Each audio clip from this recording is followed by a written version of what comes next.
Олеснување на мерките или подолг полициски час. Се уште е неизвестно какви препораки ќе предложи Комисијата за заразни болести во пресрет на великденските и првомајските празници.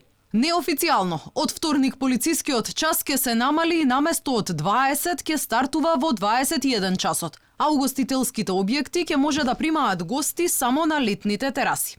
Министерот за здравство Венко Филипче најави оти за нови мерки ќе се размислува дури во понеделник, откако ќе се анализирала состојбата со новозаразените пациенти од оваа недела. Но граѓаните сметаат дека мерките треба да се заострат за време на празниците, бидејќи постои опасност од ширење на вирусот поради традицијата Великден да се празнува со масовна посета на верските храмови и ручек со најблиските роднини и пријатели. Сепак велат најголема опасност се отворените граници и најавите дека голем дел од иселениците за празникот ќе се враќаат дома од западноевропските земји. Да повисока инстанца треба да се одлучи тоа, владата треба да се одлучи. Ние како обични граѓани почитуваме колку можеме. Другото не знам што би ви кажа. Треба барем PCR тест. Обавезно на граница, обавезно.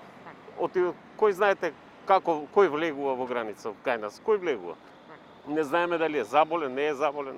Без PCR тест не би требало да ги пуштат. Секој пат се добре дојдени туристите странски. Меѓутоа, зависи од каде доаѓаат. Ако се од околните земји, знаете како сепак треба да дојдат. Ама ако се од тие земји кои се опасни, онда не би требало. Значи би требало во тој случај PCR тест PCR тест барем, ако ништо друго. Во меѓувреме, властите во Албанија донесоа одлука лицата кои во земјата влегуваат од Македонија и од Грција да одат во задолжителен 14-дневен карантин. Слични мерки имаат и голем број на земји во Европа, каде за влез е потребен или негативен PCR тест или задолжителен карантин.